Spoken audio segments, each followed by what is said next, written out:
دنیا میں بکھیڑے چلتے رہیں گے، ان کی وجہ سے ہمیں نہ تو مایوس ہونا ہے، ہم اسلام پہ کسی شخصیت کی وجہ سے نہیں چلتے. اپنے آپ کو ایسا بناؤ ہی نہیں، کسی شخصیت کے ایسے حوالے کر دو کہ یہ ہے تو میں ہوں، یہ نہیں ہے تو میں بھی نہیں ہوں. جو آدمی یہ کام کرے گا وہ گمراہ ہو جائے گا. میں نے بہت سے لوگ دیکھے ہیں، لوگ ان پہ اعتماد کرتے ہیں، بعد میں پتہ چلتا ہے تو 2 نمبر آدمی ہیں، تو وہ لوگ دین سے ہی پھر جاتے ہیں. جب نبی کے بارے میں قرآن نے کیا کہا، دیکھو غزوہ احد میں رسول اللہ صلی اللہ علیہ وسلم کی شہادت کی افواہ پھیل گئی، جھوٹی خبر، بہت سے صحابہ حواس باختہ ہو گئے. قرآن میں آیتیں کیا نازل ہوئی، وما محمد الا رسول، محمد اللہ تھوڑی ہیں، اللہ کے پیغمبر ہیں. افإن مات او قتل، اگر ان کی موت ہو جائے یا قتل ہو جائیں تو کیا تم دین پہ واپس پھر جاؤ گے؟ یعنی تم محمد صلی اللہ علیہ وسلم کی وجہ سے تھوڑی دین پر ہو، تم کس کو خوش کرنے کے لیے ہو؟ اللہ کو. نبی کو بھی خوش کر رہے ہو تو اللہ کی خاطر. جب آپ صلی اللہ علیہ وسلم کا وصال ہوا، آپ کی وفات ہوئی، تو صحابہ کے حوصلے پست. تو حضرت عمر نے کیا فرمایا کہ جو یہ کہے گا کہ نبی کی موت واقع ہو گئی ہے، میں اس کی گردن اڑا دوں گا. حضرت ابو بکر نے کیا فرمایا، یہی آیت پڑھی، وما محمد الا رسول، فرمایا محمد اللہ کے رسول ہیں بس. افإن مات او قتل، ان کی موت واقع ہو جائے یا قتل ہو جائیں تو دین سے پھر جاؤ گے کیا؟ پھر آپ نے فرمایا یا ایھا الناس، اے لوگو، من کان منکم یعبد محمدا فإن محمدا قد مات، تم میں اگر کوئی محمد کی عبادت کرتا تھا صلی اللہ علیہ وسلم تو محمد پر موت واقع ہو چکی ہے. ومن کان منکم یعبد اللہ، اور تم میں کوئی اللہ کی عبادت کرتا تھا. کیا اسلام ہے یار، کتنا یعنی کتنی کلیئرٹی ہے اسلام کے عقیدے میں. اور یہ اعلان وہ کر رہا ہے جو محمد کا سب سے چہیتا ہے صلی اللہ علیہ وسلم، جو سب سے چہیتا ہے، جس کو سب سے زیادہ غم ہوا ہے آپ کے بچھڑنے کا. اس کی ایسی تربیت ہوئی ہے کہ بھائی میں اصل نہیں ہوں، اصل کون ہے؟ اللہ. تو کیا خطبہ دے رہے ہیں، ادھر صحابہ غم میں رو رہے ہیں، جانور ہلاک ہو رہے ہیں غم میں، جو نبی جن پر سواری کیا کرتے تھے. آپ کی اونٹنی جس پر آپ سوار ہوتے تھے وہ غم میں مر گئی، بھوکی پیاسی مر گئی وہ. لیکن ابو بکر کیسا قوم کو سنبھالا دے رہے ہیں اور کہہ رہے ہیں یا ایھا الناس، اے لوگو، تم میں جو محمد کی عبادت کرتا تھا فإنہ قد مات، محمد صلی اللہ علیہ وسلم پر موت واقع ہو چکی ہے. قد لگا دیا تحقیق کے لیے. ومن کان منکم یعبد اللہ، اور تم میں جو اللہ کی عبادت کرتا ہے، اللہ کی غلامی کرتا ہے، فإنہ حی لا یموت، وہ آج بھی زندہ ہے، اس پر موت واقع نہیں ہوگی. یعنی وہ حیران تھے تمہیں کیا ہو گیا، کوئی اچھمے کا کام تھوڑی ہوا یہ، وہ تو بشر ہے، انسان ہے، انہوں نے تو دنیا سے جانا تھا. ہم تو اللہ کے لیے دین پہ چلے ہیں. کسی شخصیت پر اتنی قربانی نہیں دی جاتی. کسی شخصیت پر اگر قربانی دی جا رہی ہے تو کس کی وجہ سے؟ اللہ کی وجہ سے. اللہ راضی ہو رہا ہے. دیکھو قرآن میں نا بڑے علمی نکات ہیں. قرآن کہہ رہا ہے یعتذرون الیکم اذا رجعتم الیہم لترضوا عنہم. قرآن کہہ لتعرضوا عنہم ہے لترضوا عنہم، کوئی حافظ نہیں بیٹھا ہوا. لترضوا عنہم فإن ترضوا عنہم فإن اللہ لا یرضى عن القوم الفاسقین. اے نبی جب آپ غزوہ تبوک سے واپس پہنچیں گے تو یہ جھوٹی قسمیں اٹھائیں گے تاکہ آپ ان سے راضی ہو جائیں، خوش ہو جائیں. اگر آپ خوش ہو بھی گئے اللہ پھر بھی خوش بولو نہیں ہوگا. دیکھو یہاں نبی کو خوش کرنے کا ثواب کیوں نہیں مل رہا؟ کیونکہ یہاں نبی کو خوش کرنے سے مقصد اللہ کو خوش کرنا نہیں ہے. تو قرآن کہہ رہا ہے ایسی خوشی کا میں ایسی خوشی پہ خوش نہیں. اور کعب ابن مالک، مرارہ ابن ربی اور ہلال ابن امیہ، ان 3 صحابی نے سچ بول کے نبی کو ناراض کر دیا. منافقین نے جھوٹ بولا نا کہ یہ عذر تھا، یہ عذر تھا، ہم تبوک میں اس لیے نہیں آ سکے، یہ مسائل تھے، یہ مسائل تھے. نبی عالم الغیب نہیں، آپ نے کہا چلو بھائی ایسے ہی ہوگا، آپ خوش ہو گئے، ٹھیک ہے بھائی جاؤ، کوئی سزا نہیں، کچھ بھی نہیں. اللہ نے کہا آپ خوش ہیں، اللہ نہیں خوش ان سے. دوسری طرف منافقین جو مخلص صحابہ تھے 3، کعب ابن مالک، مرارہ ابن ربی، ہلال ابن امیہ، یہ 3 صحابی نے سچ بولا. یا رسول اللہ کوئی عذر نہیں تھا، بس ہم سستی کی وجہ سے پیچھے رہے، کوئی عذر نہیں. جانا چاہیے تھا، ہم پہ فرض تھا، لیکن باغ پک چکے تھے، سب کچھ تیار تھا، پھر بھی نہیں گئے، کوئی عذر نہیں ہے. سچ بولا نا، نبی غضبناک ہو گئے. نبی کیا ہو گئے؟ اس لیے نہیں کہ سچ بولا ہے، اس لیے کہ جب کوئی عذر نہیں تھا تو پیچھے رہنے کا کوئی جواز بنتا نہیں. آپ نے فرمایا قم، جاؤ یہاں سے، حتی یقضی اللہ فیکم، اللہ فیصلہ کرے گا تمہارے بارے میں. 40-50 دن بائیکاٹ ہوا، یہاں تک کہ صحابی کہتے ہیں نبی نے سلام تک کا جواب نہیں دیتے تھے. کیا گزری صحابہ پر، مگر قرآن کہہ رہا ہے میں کیا تھا ان سے بولو راضی تھا، کیونکہ مجھے خوش کرنے کے لیے انہوں نے سچ بولا. تو پھر اللہ نے پیغمبر کو بھی راضی کر لیا بعد میں، اور اتنا خوش ہو گئے پیغمبر، فرمایا اللہ نے تمہاری تو. اچھا اور سنیں، اسلام کے عقیدے بتا رہا ہوں کتنے واضح ہیں کہ ہم اسلام کو فالو کسی مدرسے کے کسی بندے کی وجہ سے نہیں کرتے. اور یہ بھی بتا دوں اس ایک بندے کی وجہ سے مدرسوں کو بدنام کرنا کہ مدرسے ایسے ہوتے ہیں یوں ایسے ہوتے ہیں, یہ بھی وہی زیادتی ہے جس کا میں نے بھی تذکرہ کیا. جب حضرت کعب بن مالک کی توبہ قبول ہوئی تو ان کو خوشخبری پہنچی, وہ نبی کے پاس آئے. آپ صلی اللہ علیہ وسلم کا چہرہ حدیث میں آتا ہے استنار وجہہ کأن وجہہ قطعۃ قمر, ایسے چمک رہا تھا جیسے 14ویں کا چاند. آپ نے کیا فرمایا, ابشر بخیر یوم مر علیک منذ ولدتک امک, اے کعب اس دن کی خوشخبری قبول کرو کہ جس دن سے تمہاری ماں نے تمہیں جنا ہے آج تک ایسا خوشی کا دن تمہاری زندگی میں نہیں آیا, اس دن کی مبارکباد ہو تمہیں.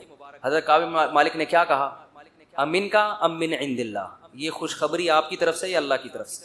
اس فکر میں لگے ہوئے ہیں کہ اللہ راضی ہے کہ نہیں ہے. دیکھو نبی کے راضی ہونے کا تو یقین ہو گیا نا.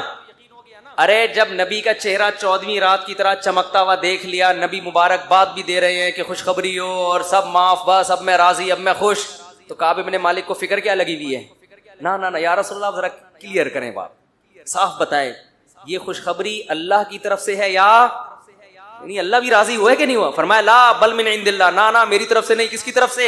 اللہ. میں بھی اس لیے خوش ہوں کہ اللہ خوش ہے, اللہ نے معاف کر دیا ہے اس لیے میں بھی خوش ہوں. پھر کعب بن مالک خوش ہوئے ہیں. تو بھائی اسلام میں اصل کون ہے؟ اللہ.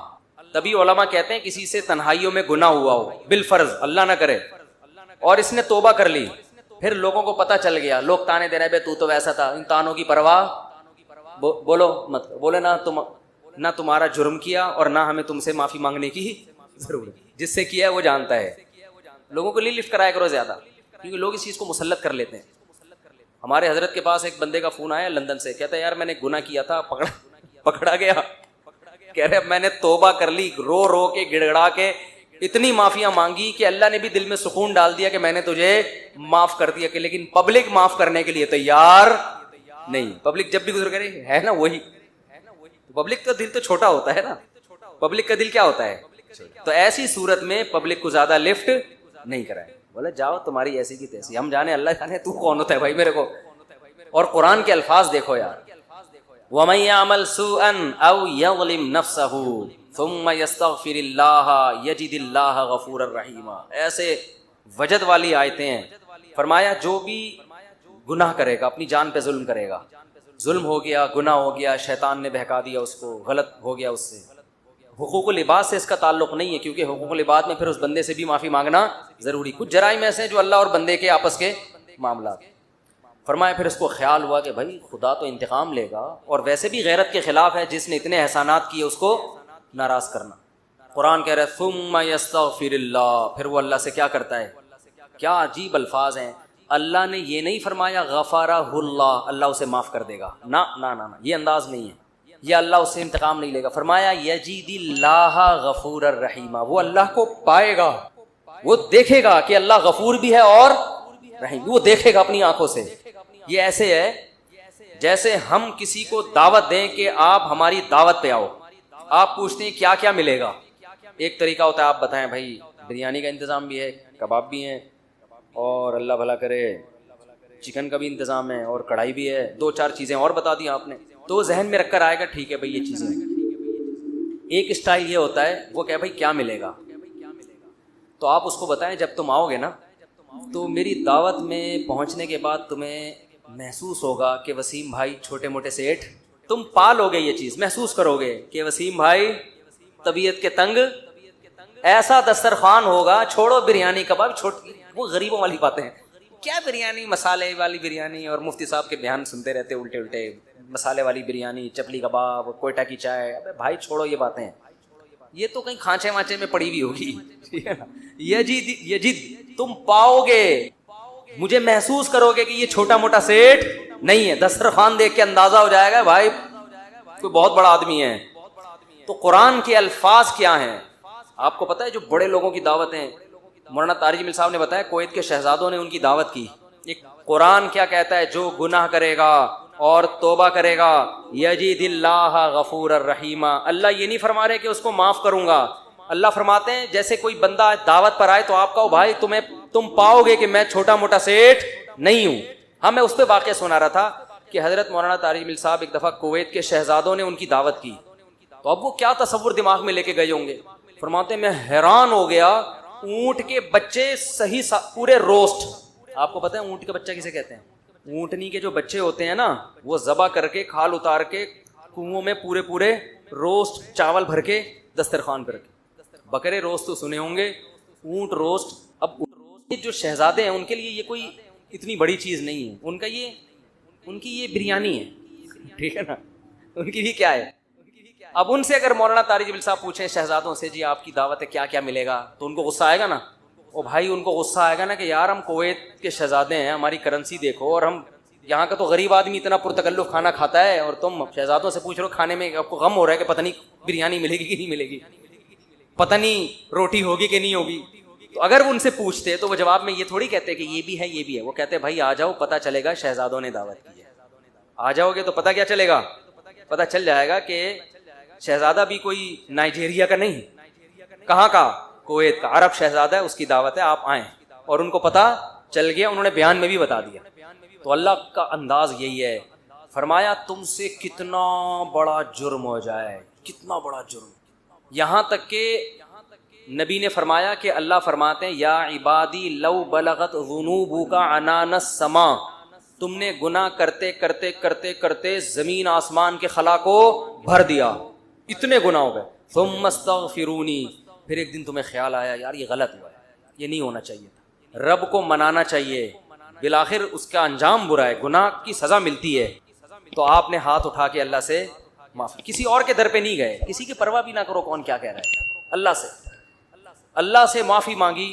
تو حدیث کے الفاظ کیا ہیں, قرآن کے الفاظ بھی عجیب ہے جو میں نے بتائے. قرآن کے الفاظ کے اللہ فرماتے ہیں معاف کرنا, تو یہ تو ہلکی بات ہے نا, معاف کروں گا تو مطلب یہ کہ یہ بریانی ملے گی, کوفتے ملیں گے, سالن, یہ تو ہم نے بتا دیا نا.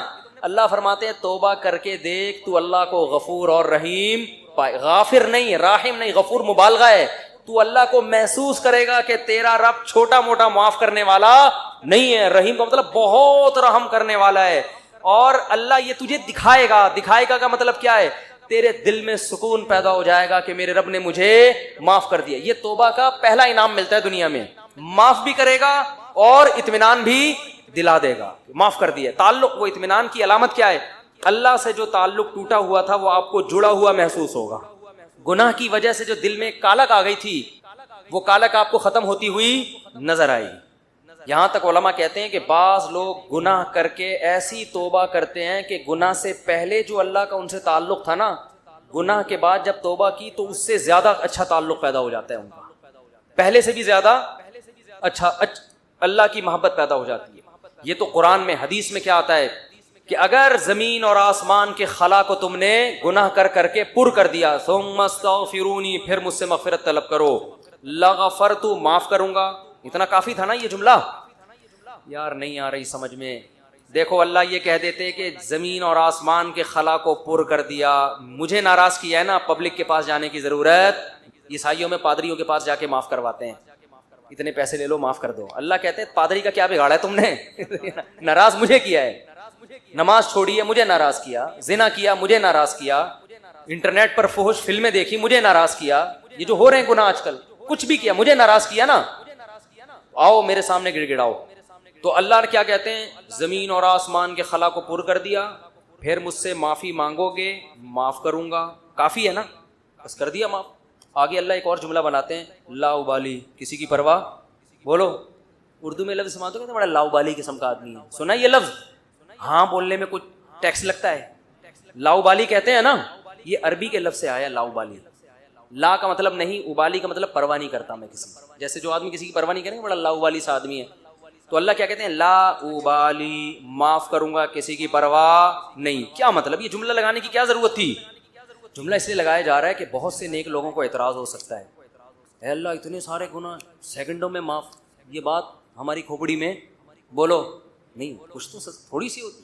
جیسے ایک بیٹا نافرمان ہو, 20 سال باپ کو ستاتا رہے, اب باپ کو زندگی بھر ستایا اس نے, باپ نے کہا ایسی کی تیسی ہے, دیکھتا ہوں میں جائیداد سے آگ کر دوں گا, میں یہ کر دوں گا. باپ بوڑھا ہو گیا, مرنے لگا ہے بھائی, اب جائیداد کی تقسیم کا وقت آ رہا ہے, اور اب یہ گیا, اس کو پتا ہے کہ اب تو سارا معاملہ خراب, زندگی بھر ستاتا رہا. آخر میں آ کے ابا سے کہتے ہیں ابا I am very very sorry. ابا کہتے ہیں چل جا معاف کیا. دوسرے بیٹوں کو آئے گا نا غصہ, ہے بھائی ابا یہ کیا, یہ تو آپ کے رحم دل ہونے سے ناجائز فائدہ اٹھا رہے ہیں بھائی, ابھی آپ کے جانے کا وقت ہے اور یہ آگے سوری کر کے چلا گیا. تو ابا اگر ابا ہوں گے تو آپ دوسرے بچوں کو کیا بولیں گے, باپ تم ہو یا میں ہوں, کیا خیال ہے, باپ تم ہو یا ٹھیک ہے تمہارا مشورہ ہے, میں نے باپ بہرحال کون ہے, میں, میری مرضی, میری جائیداد ہے, میری میراث ہے, میں کسی کو بھی نہ دوں, میں صدقہ کر دوں, جاؤ. لیکن انسان کا اتنا ظرف ہوتا نہیں ہے. اب اللہ پر تو موت واقع نہیں ہوگی لیکن انسان پر تو موت واقع ہوتی ہے, اور موت کے بعد رحمت کے چانسز ختم, توبہ کے دروازے بند. ساری زندگی گناہ کرتا کرتا اب موت سے پہلے اللہ سے کیا کہہ دیتا ہے, آئی ایم. تو اللہ کہتے ہیں کہ میں معاف کر کے, آگے پہلے ہی بتا دیا کہ کسی کو اعتراض کرنے کا حق, اللہ کو پتا ہے بہت سارے لوگ آئیں گے, یا اللہ یہ کیا ہے بھائی, یہ کیا اتنے سارے گناہ ہو رہے ہیں اور اس نے معافی ہو رہی ہے, ایک سیکنڈ میں معاف, یہ تو تیری حکمت کے خلاف ہے, یہ تو مصلحت کے خلاف ہے, یہ تو یوں ہے, یہ تو ناانصافی ہے. اللہ کہتے ہیں بولنے دو, مجھے پرواہ, بولو نا, تم نے تھوڑی جہنم بنائی ہے, میں نے بنائی ہے. نافرمانی اس نے میری کی, معاف کرنے کی طاقت مجھے ہے, تو میں جس کو چاہوں معاف کروں. تمہیں کیا تکلیف ہو رہی ہے, تم اپنی بات کرو مجھ سے, کہ تمہیں کسی جرم کے بغیر میں سزا تھوڑی دے رہا ہوں. یہ جو الفاظ ہیں نا, لا ابالی, یہ بڑے زبردست الفاظ ہیں. مجھے اس پر اکثر ایک چٹکلا یاد آتا ہے, وہ میں ہر بیان میں جب بھی اس حدیث کی تفسیر کرتا ہوں وہ سناتا ہوں, کہ اس کی مثال کیسے ہے. اس کی مثال ایسے ہے, اس کو ہم کیسے ایکسپلین کریں گے, کیا کرنا پڑے گا ہمیں جس سے ہم اللہ کے شکر گزار کہلائیں گے, جس سے ہم اللہ کے عبادت گزار کہلائیں گے, اور جس سے ہم اچھا عمل کرنے والا کہلائیں گے. تو کیا کرنا پڑے گا ہمیں, میں سمجھا پا رہا ہوں, بس یہ بات کو میں سمیٹ رہا ہوں جلدی سے. اس کے لیے سورہ بنی اسرائیل میں اللہ نے 4 باتوں کا حکم دیا کہ جو آدمی 4 کام کر لے گا نا, اللہ کی نظر میں وہ عبادت گزار کہلائے گا, اللہ کی نظر میں وہ شکر گزار کہلائے گا, اللہ کی نظر میں وہ اچھا انسان کہلائے گا, اچھا عمل کرنے والا کہلائے گا. یہاں تک بات کلیئر ہو گئی. وہ 4 عمل کیا ہیں. سب سے پہلا دیکھو, یہ اچھے عمل کا مطلب نہیں کہ آپ سی اے کرنا چھوڑ دیں, میری تقریر کا یہ ہرگز مطلب نہ سمجھیں کہ آپ اپنے بچوں کی بالکل بھی ٹینشن لینا چھوڑ دیں اور اسکولوں سے نکال کے ان کو ٹماٹر بیچنے پہ لگا دیں. ایسا نہ ہو میرے بیان کے بعد کوئی بچہ او لیول کر رہا ہو, ابا کہیں بیٹا دنیا مسافر خانہ ہے, ٹماٹر بیچ. ٹینشن تو لینی نہیں ہے. میں بلا وجہ 9 سال تک ٹینشن لیتا رہا, او لیول کی فیسیں بھرتا رہا, اور تجھے چارٹرڈ اکاؤنٹنٹ بنانے کی, اور کمپیوٹر کا سافٹ ویئر انجینئر بنانے کی, اور امریکہ بھیجنے کی, اور تاجر بنانے کی, اور اسکول. آج پتا چلا دنیا کیا ہے, مسافر خانہ. لہذا یہ ریڑھی لے اور ٹماٹر بیچ. بچہ کہے گا جب مسافر خانہ ہے تو ٹماٹر بیچنے کی بھی کیا ضرورت ہے, کیونکہ آج کے بچے بہت ہوشیار ہیں, وہ آپ سے ایک قدم, وہ کہیں گے ابا پھر ٹماٹر بیچنے کی بھی تکلف کی کیا ضرورت.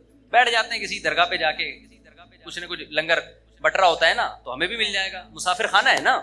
وہ ایک آدمی نے اشتہار دیا کہ ایک ویکینسی ہے, ملازمت ہے, تو اس میں تنخواہ تو نہیں ہوگی لیکن 2 ٹائم کا کھانا فری ہوگا. 2 ٹائم کا کھانا کیا ہوگا. بندہ چلا گیا, بے روزگار بہت ہیں بیچارے, انہوں نے کہا چلو تنخواہ نہیں ہوگی 2 ٹائم کا کھانا تو ملے گا. تو پوچھا جی کام کیا ہے.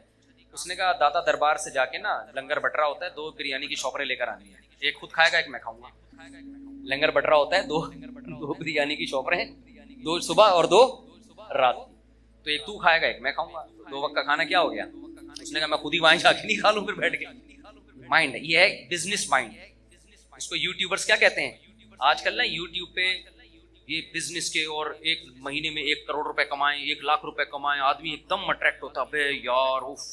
پتا چلتا ہے یہ تمہیں, یہ بھی 10,000 روپے کما رہا ہے اس ویڈیو بنا کے, اس پہ ایڈ چلتے ہیں جس سے اس کی 10,000 آمدن ہوتی ہے, اور تمہیں 1 لاکھ کی ترغیبیں دے رہا ہے. تمہیں کس کی ترغیبیں دے رہا ہے. اس لیے اتنا زیادہ ان لوگوں کو فری کرانے کی ضرورت نہیں ہے. ایسا لوگ ڈپریشن میں جا رہے ہیں نا. مسقط میں ایک صاحب ہیں, وہ روزانہ ہر تھوڑے دن کے بعد مسقط میں یہ کر لو, مسقط میں نے مسقط میں رابطہ کیا, میں نے کہا یہ تاجر آدمی ہے, یہ بڑی, یہ بیچارہ بالکل فارغ ہو گیا, اس کو کوئی سن نہیں رہا, تو اس نے سوچا پیسے کمانے کا یہی طریقہ ہے. پاکستان میں تو اب لوگ مایوس ہوئے ہیں, تو مسقط میں یہ, انہوں نے کہا ہم مسقط میں رہتے ہیں, کچھ بھی نہیں ہے, لیکن یہ نہیں بتائے گا, آپ خود جاؤ تحقیق کرو تو پھر پتہ چلے گا آپ کو. تو اب آپ نے دنیا کو سمجھ لیا مسافر خانہ. جی مفتی صاحب نے کہا ہم آخرت کے لیے پیدا ہوئے ہیں, اور یہ both are made for each other بھی نہیں ہے, اور ابا کے لیے بھی نہیں بنے, اماں کے لیے بھی نہیں بنے, بچوں کے لیے بھی نہیں بنے. تو اس سے تو رہبانیت آئے گی نا, رہبانیت, دنیا کو لات مارنا آئے گا. پھر ہم تو ترقی میں اور پیچھے رہ جائیں گے. کیا خیال ہے. گورا تو پھر ہمیں اور غلام بنا لے گا, تو ہم اللہ کی عبادت تو بعد میں ہوگی، پہلے کس کی عبادت شروع ہو جائے گی؟ گورے کی، جو کر رہے ہیں ہم بھکاری کیوں ہیں؟ سائنس ٹیکنالوجی میں اگر ہم آگے ہوتے تو بھکاری ہوتے؟ تو اسلام کسی ایسی بات کا حکم دے سکتا ہے جس سے آپ اور بھکاری بن جاؤ؟ کیا خیال ہے؟ اکاؤنٹنگ کا علم تو اسلام نے سکھایا سب سے پہلے. سورہ بقرہ کی سب سے لمبی آیت اکاؤنٹنگ کی فضیلت میں نازل ہوئی ہے. قرآن کی سب سے لمبی آیت، سورہ بقرہ کی بھی نہیں، پورے قرآن، جس میں اللہ نے معاملات کی لکھت پڑھت کا حکم دیا ہے تاکہ جھگڑا نہ ہو. تو چارٹرڈ اکاؤنٹنٹ یہی تو کرتا ہے کہ جھگڑے سے بچاتا ہے. کیا خیال ہے بھائی جان؟ تبھی اکاؤنٹنگ کے علم کی بنیاد سب سے پہلے مسلمانوں نے رکھی ہے. گوروں نے مسلمانوں سے لیا یہ علم. تو مسافر خانے کا یہ قطعاً مطلب نہیں ہے کہ آپ سب بچوں کو کس پہ لگا دیں؟ ٹماٹر بیچنے پہ لگا دیں. پھر مسافر خانے کا مطلب کیا ہے؟ وہ اللہ نے بتایا ہے 4 شرطیں پوری کر لو تو عبادت گزار بھی کہلاؤ گے، 4 شرطیں پوری کر لو تو شکر گزار بھی کہلاؤ گے، 4 شرطیں پوری کر لو تو اچھا عمل کرنے والا بھی کہلاؤ گے، اور پھر میری طرف سے دنیا میں بھی کامیابی اور آخرت میں بھی. وہ 4 شرطیں کیا ہیں؟ سورہ بنی اسرائیل میں وَمَنْ أَرَادَ الْآخِرَةَ، یہ 4 شرطیں گورے میں نہیں پائی جاتی. یہ 4 شرطیں گورے میں نہیں پائی جاتی. جب آپ میں یہ 4 شرطیں پائی جائیں گی تو آپ گورے سے آگے نکل جاؤ گے. سمجھتے ہو؟ پیچھے نہیں رہو گے آپ، بلکہ کیا ہو جاؤ گے؟ آپ آگے نکل جاؤ گے. پہلی شرط وَمَنْ أَرَادَ الْآخِرَةَ، ہر کام میں ارادہ آخرت کا ہونا چاہیے، دنیا کا نہیں ہونا چاہیے. وہ جو ڈرامہ ہم نے بچپن میں، ڈرامے دیکھنا صحیح نہیں ہے، بچپن کی بات کر رہا ہوں میں. اس وقت کے ڈرامے ایسے ہوتے تھے کہ آدمی غیر مسلم ڈرامہ دیکھ کے مسلمان ہو جاتا تھا. لڑکیاں شرعی پردہ کر لیتی تھیں ڈرامہ دیکھ کر. ایسے زاولک کا دور تھا نا، تو وہ دوپٹے میں، ہیروئن بھی دوپٹے میں آتی تھی، اور جو ہیرو ہوتا تھا سرسوں کا تیل لگا کے آتا تھا سائیڈ کی مانگ نکال کے. وہ ہیرو زیادہ شریف لگ رہا ہوتا تھا اپنے بچے سے. آپ کہتے تھے اس ہیرو سے ہی سیکھ لے تو کچھ. تو وہ ڈرامے وہ بھی جائز نہیں تھے، لیکن ایک مثال دے رہا ہوں میں. وہ بچپن میں کوئی سبق آموز چیز مل گئی. تو اب مجھے ایک بات بتاؤ، قرآن کہتا ہے وہ جو پائلٹ بننے کے لیے گیا تھا اور کیلے کے چھلکے پہ پھسل گیا اور ہڈی ٹوٹ گئی اور پائلٹ نہ بن سکا، وہ ناکام تھا نا. ڈرامے میں تو یہی دکھایا، یہ ناکام ہو گیا ایک آدمی کی مسٹیک کی وجہ سے. لیکن اگر وہ قرآن کی شرط پہ عمل کرتا، ومن اراد الآخرہ، جو بھی عمل اس میں نیت کیا ہو آخرت کی، تو وہ پھسلنے سے ناکام نہیں ہوتا. اللہ قیامت میں اس کا شمار پائلٹ میں اٹھاتے، اور اللہ کہتے یہ وطن کے دفاع کے لیے، مجھے راضی کرنے کے لیے جہاز اڑانا سیکھ رہا تھا. اگر یہ اپنے مقصد میں کامیاب ہو گیا تو بھی کامیاب، نہیں ہو گیا تو اس کا شمار مجاہدین میں لکھ لیا گیا. نبی صلی اللہ علیہ وسلم نے فرمایا ارمو بنی اسرائیل ارمو فإن اباکم کان رامیا. صحابہ سے فرمایا تیر اندازی سیکھو، اس لیے کہ تمہارے باپ اسماعیل تیر انداز تھے. تو ہمارے نبی نے تو ہمیں دفاع کا حکم دیا ہے. آپ صلی اللہ علیہ وسلم نے فرمایا الخیل معقود فی نواصیھا الخیر الی یوم القیامہ. گھوڑے کو نبی نے عزت دی اس لیے کہ اس پہ جہاد ہوتا ہے. آپ صلی اللہ علیہ وسلم نے تیر اندازی کی فضیلت بیان کی، نشانہ بازی کی. قرآن میں آتا اعدوا لهم ما استطعتم من قوہ، دشمن اسلام کے خلاف جتنی طاقت اکٹھی کر سکتے ہو کرو. نبی نے فرمایا الا ان القوۃ الرمی، فرمایا طاقت سے اللہ کی مراد ہے پھینکنے کی صلاحیت بڑھاؤ، اپنی تیر کی صلاحیت. تو جہاز بھی تو بم پھینکتا ہے نا لے جا کے. سمجھ میں نہیں آ رہی میرا خیال ہے بات؟ ترہبون بہ عدو اللہ وعدوکم، اللہ کہتے ہیں اپنے آپ کو اتنا مضبوط کر لو کہ اپنے اور اللہ کے دشمنوں کو اس سے ڈراؤ تم. تو اگر ہمارے پاس پائلٹ ہی مارکیٹ سے شارٹ ہو جائیں تو ہم ڈرا سکیں گے دشمنوں کو؟ ہمارے سارے پائلٹ نکل گئے اللہ اللہ کرنے کے لیے کہ جی ٹماٹر بیچوں گا. مفتی صاحب نے بیان کیا دنیا مسافر خانہ ہے، لہذا ہم کیا کریں گے؟ اب ٹماٹر بیچیں گے. اب ہم پائلٹ بھی نہیں بنیں گے، اب ہم ٹماٹر بیچیں گے. تو ہماری ایئر فورس کی ایسی کی، اب جب انڈیا آئے گا حملہ کرنے کے لیے تو ٹماٹر پھینکیں گے نا ہم جہازوں پہ، اور ہمارے پاس تو ٹماٹر ہی ہوں گے. کیا خیال ہے؟ لہذا آپ پائلٹ بننے کو ہدف بناؤ بھائی. ہمیں ضرورت ہے اچھے پائلٹوں کی، راشد مہناز جیسے پائلٹوں کی. راشد مہناز کا ہدف اگر پائلٹ برائے پائلٹ ہوتا تو خدا کی قسم وہ ملک کے دفاع کے لیے جہاز کو نیچے نہیں گراتا وہ، کیونکہ اس کا مستقبل تباہ ہو رہا تھا اس میں جو بظاہر ہو گیا. آپ نشان حیدر دو، اس سے راشد مہناز کو کیا فائدہ ہو رہا ہے؟ باقیوں کو تو موٹیویشن مل رہی ہے، لیکن راشد مہناز کو فائدہ آخرت کا ہو رہا ہے. اگر اس نے یہ کام کس کے لیے کیا؟ اللہ کے لیے کیا، دنیا کے لیے نہیں کیا اس نے. سمجھ میں آ رہی ہے بات کہ نہیں آ رہی ہے؟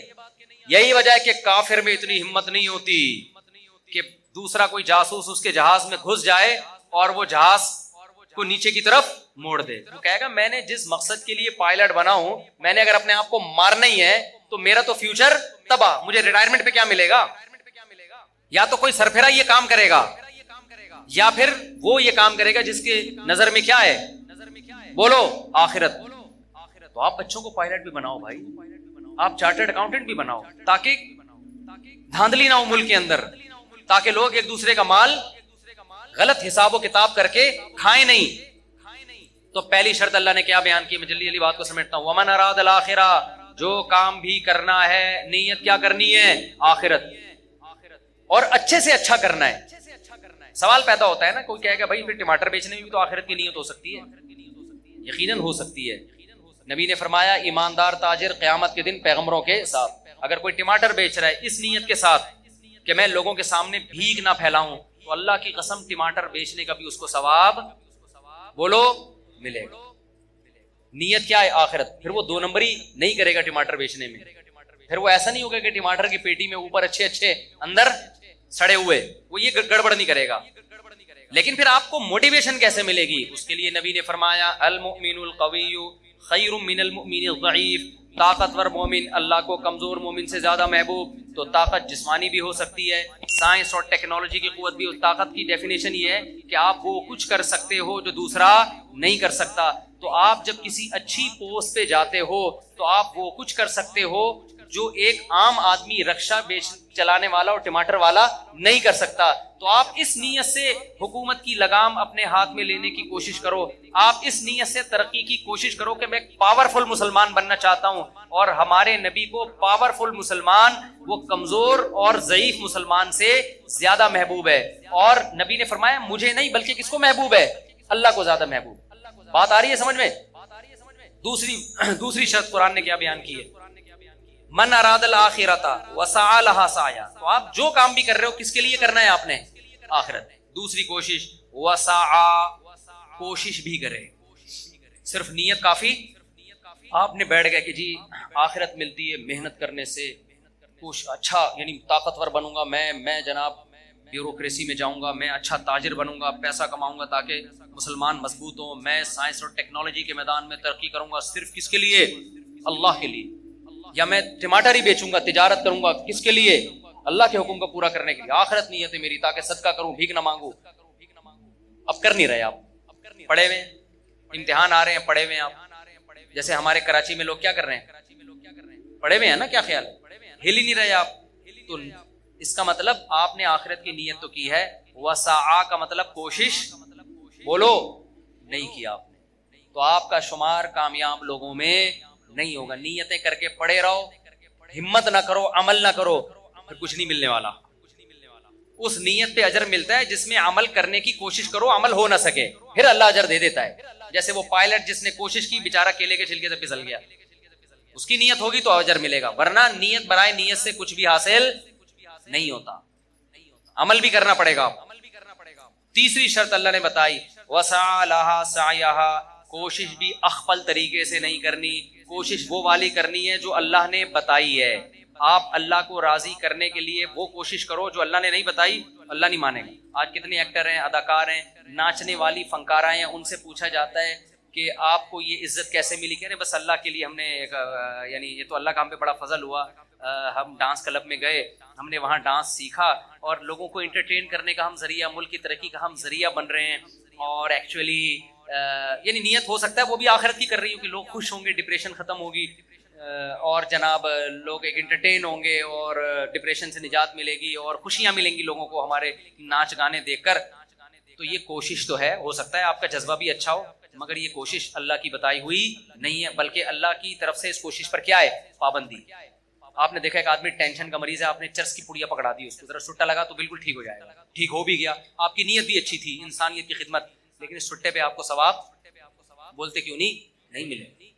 آپ سودی بینک میں جاب کرنا شروع کر دیا آپ نے, سودی بینک میں, کہ میں اپنے جو مجھے تنخواہ ملے گی میں اپنے باپ کی خدمت کروں گا, اس کو حج پہ بھیجوں گا, عمرے پہ بھیجوں گا. نیت آپ کی اچھی ہے, ثواب 2 ٹکے کا آپ کو, کیونکہ حرام پیسوں سے باپ کی خدمت کا ثواب نہیں ملتا. سمجھ رہے ہو؟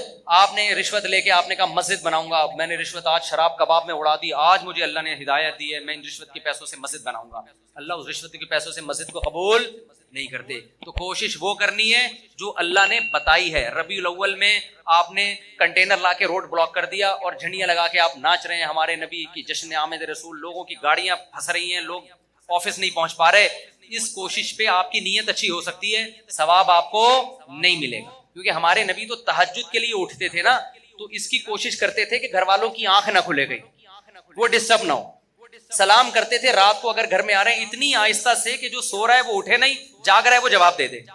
وہ نبی یہ کیسے برداشت کریں گے کہ میرے نام پہ پورے ملک کو آپ محرم پہ امام حسین کے نام پہ موبائل کو سارے سگنل بند ہو جائیں، لوگ ایک ٹینشن میں آ جائیں۔ ملیشیا سے ایک تاجر آئے، ان کی میٹنگ تھی، وہ اتفاق سے محرم میں پہنچے، وہ کہہ رہے ہیں یار ہم کراچی ایئرپورٹ پہ اترے ہوئے کسی کا کسی سے رابطہ ہی نہیں ہو رہا، سگنل سارے کیا ہو گئے بند۔ کہہ رہے ہیں یار ملیشیا میں تو یہ نہیں ہوتا۔ میں نے کہا یہاں تو محرم میں الگ چیزیں پروگرام چلتے ہیں، ربیع الاول میں الگ چلتے ہیں، سفر میں الگ چلتے ہیں، ہر چیز میں ایک الگ ہی۔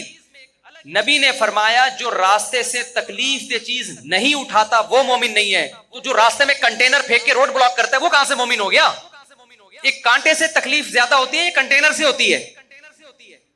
ہمارے پیغمبر نے حکم دیا، بخاری مسلم کی حدیث ہے کہ راستے میں کانٹا پڑا ہوا ہے نا، آپ گزر کے نہیں اٹھا رہے، آپ ایمان کے آخری درجے پہ بھی نہیں ہو۔ جو کانٹا پھینک رہا ہے وہ کیسے ہوگا؟ جو ہٹا نہیں رہا اس کو برا کہا جا رہا ہے، تو جو پھینک رہا ہے وہ کہاں سے ایمان پہ ہوگا؟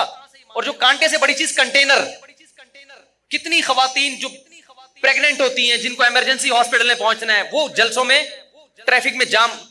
محرم کے جلسوں میں کیا ہوتا ہے؟ ربیع الاول کے جلسوں میں کیا ہوتا ہے؟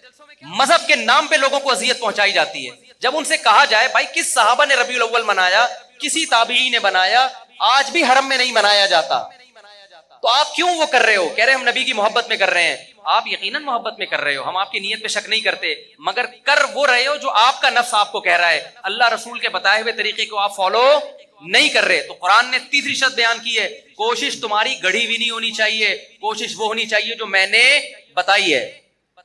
اور آخری شرط اللہ نے بیان کی جو انتہائی اہم، وَهُوَ مُؤْمِنٌ، اللہ کہتے ہیں ایمان بھی ہونا چاہیے، توحید پرست ہونا چاہیے، مشرک کا کافر کا کوئی نیک عمل میں قبول نہیں کروں گا۔ اللہ پہ، اس کے پیغمبروں پر، اس کی کتابوں پر ایمان ہوگا تو نیکی کا اجر ملے گا، ادروائز دنیا میں اجر ملے گا، آخرت میں اجر نہیں ملے گا۔ بات آ گئی کھوپڑی شریف، اب تو دماغ شریف کہنا چاہیے۔ تو یہ چار شرطیں میرے بھائی پوری کریں۔ ہم آپ کو ترقی سے منع نہیں کرتے، ہم آپ کو پڑھائی سے منع نہیں کرتے، ہم تو کہتے ہیں پڑھو۔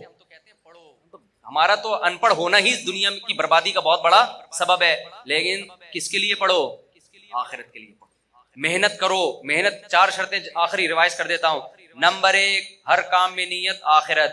نمبر 2، کام بھی کرنا ہے، خالی نیتیں کر کے نہیں بیٹھنا۔ نمبر 3، کام اللہ رسول سے پوچھ کے کرنا ہے، علماء سے پوچھنا ہے کہ شرعن یہ جائز ہے بھی یا نہیں ہے، اگر فتویٰ ملے جائز ہے تو کرو، ورنہ نہیں کر سکتے آپ اس کو۔ نمبر 4، آپ کا ایمان بھی ہونا چاہیے اللہ پہ، اس کے رسولوں پر، اس کی کتابوں پر، ختم نبوت پہ، جو اسلام کے ضروری عقیدے جن کو ایمان مفصل، ایمان مجمل کہا جاتا ہے۔ اللہ کہتے ہیں جو ان عقیدوں کو نہیں مانے گا اس کا عمل قبول نہیں ہوگا، اس کا عمل راکھ کے ڈھیر کی طرح ہے، دیکھنے میں بہت لگتا ہے، پھونک مارو اڑ جائے، کیونکہ اللہ کہتے ہیں آنا میرے پاس ہے، جو مجھے مانتا ہی نہیں ہے تو اجر میں کہاں سے دوں گا اس کو۔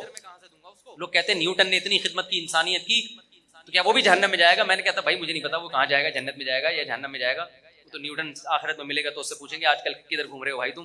لیکن ایک بات ہے کہ میں نے کہا آپ کو نیوٹن سے اتنی محبت ہے کیونکہ اس کے آپ پر احسانات ہیں، اس نے بہت سارے سائنسی عقدے حل کیے، اس کی وجہ سے بہت ساری چیزیں ایجاد ہوئیں، تو اللہ قیامت میں نیوٹن سے سوال کرے گا کہ پبلک کو تیرے احسانات کی وجہ سے تجھ سے محبت تھی، تو نے مجھے بھی یاد رکھا میرے احسانات کی وجہ سے۔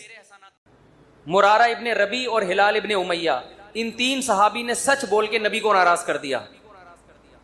منافقین نے جھوٹ بولا نا کہ یہ عذر تھا، یہ عذر تھا، ہم تبوک میں اس لیے نہیں آ سکے، یہ مسائل تھے، یہ مسائل تھے۔ نبی عالم الغیب نہیں، آپ نے کہا چلو بھائی ایسے ہی ہوگا، آپ خوش ہو گئے، ٹھیک ہے بھائی جاؤ، کوئی سزا نہیں، کچھ بھی نہیں۔ اللہ نے کہا آپ خوش ہیں، اللہ نہیں خوش ان سے۔ دوسری طرف منافقین جو مخلص صحابہ تھے 3، کعب ابن مالک، مرارہ ابن ربیع، ہلال ابن امیہ، یہ 3 صحابی نے سچ بولا، یا رسول اللہ کوئی عذر نہیں تھا، بس ہم سستی کی وجہ سے پیچھے رہے، کوئی عذر نہیں، جانا چاہیے تھا، ہم پہ فرض تھا، لیکن باغ پک چکے تھے، سب کچھ تیار تھا پھر بھی نہیں گئے, کوئی عذر نہیں ہے. سچ بولا نا, نبی غضبناک ہو گئے. نبی کیا ہو گئے؟ اس لیے نہیں کہ سچ بولا ہے, اس لیے کہ جب کوئی عذر نہیں تھا تو پیچھے رہنے کا کوئی جواز بنتا نہیں. آپ نے فرمایا قم, جاؤ یہاں سے, حتی یقضی اللہ فیکم, اللہ فیصلہ کرے گا تمہارے بارے میں.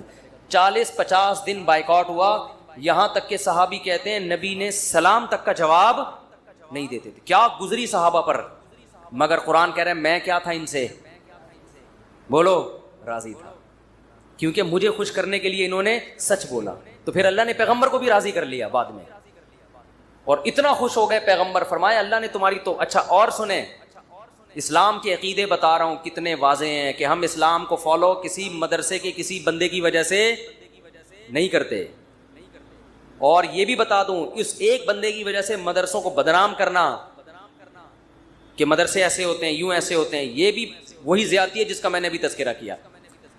جب حضرت کعب ابن مالک کی توبہ قبول ہوئی تو ان کو خوشخبری پہنچی, وہ نبی کے پاس آئے. آپ صلی اللہ علیہ وسلم کا چہرہ حدیث میں آتا ہے استنار وجہہ کأن وجہہ قطعۃ قمر, ایسے چمک رہا تھا جیسے 14ویں کا چاند. آپ نے کیا فرمایا, ابشر بخیر یوم مر علیک منذ ولدتک امک, اے کعب اس دن کی خوشخبری قبول کرو کہ جس دن سے تمہاری ماں نے تمہیں جنا ہے آج تک ایسا خوشی کا دن تمہاری زندگی میں نہیں آیا, اس دن کی مبارکباد ہو تمہیں. حضرت کعب مالک نے کیا کہا, امن کا ام من عند اللہ, یہ خوشخبری آپ کی طرف سے یا اللہ کی طرف سے؟ نہیں آ رہی بات.